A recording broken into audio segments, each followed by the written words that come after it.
to the good news of the weekend, and it all actually kicks in tomorrow, which is from June the 1st, there is going to be a whole lot more freedom that you can taste right around the country. Lots of coronavirus restrictions are starting to lift as basically we start to move to stage 3. This is the beginning of the new normal. Rather than buggerising around with the 5 people here and the 10 people there, here's what's going to happen, right? In New South Wales, we turn to news.com.au, who did this all up for us today.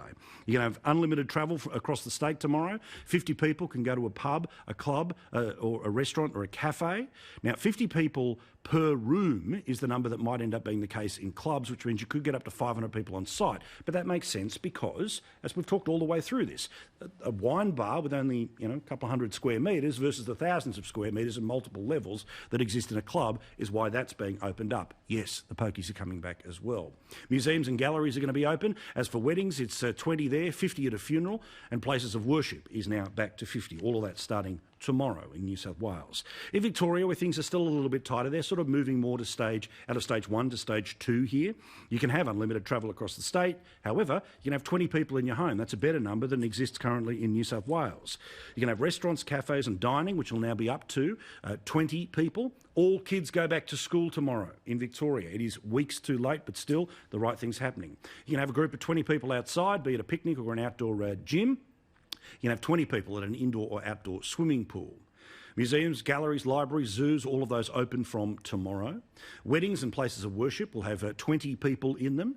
Funerals, 50 people.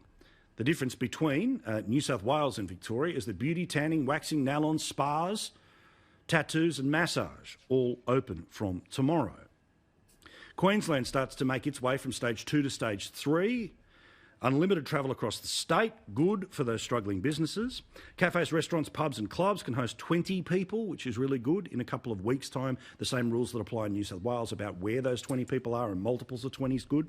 Gyms, again, something not happening in New South Wales, but it is happening in Queensland. Well done. Bigger pubs, theatres, cinemas from Friday are all back with social distancing, etc., etc. Things have been pretty liberal in Western Australia for a little while, but most importantly, unlimited travel across the state is going to be happening, except the biosecurity zone in and around the Kimberley region because of the Indigenous populations there. That makes sense. In South Australia, beauty salons, nails, tattoo, massage, gyms and galleries, as well as cinemas, are going to be open. If you didn't hear me mention your part of Australia, that's because there's no changes coming anytime soon, good, bad or indifferent.